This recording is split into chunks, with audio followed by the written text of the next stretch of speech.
mag-operate nga pala ng ganitong drone, eh kailangan ay mayroon ka rin may training ka rin.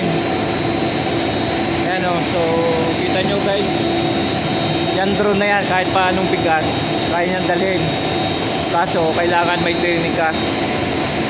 Kaso ito ang kanyang remote to. Ayan, so guys, kita nyo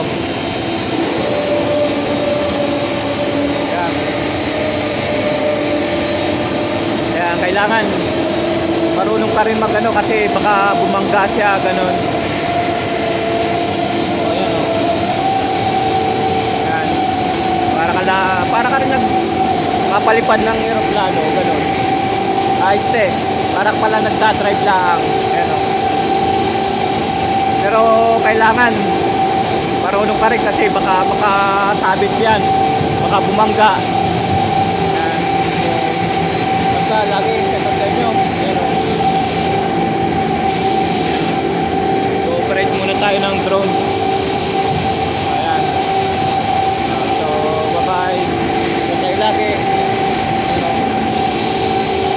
Ito ay tulay ng Belgium. 300 dekada na ang nakaraan ng ito itinayo. Ayan o, yan ang aking ino-operate ngayon, itong drone na yan.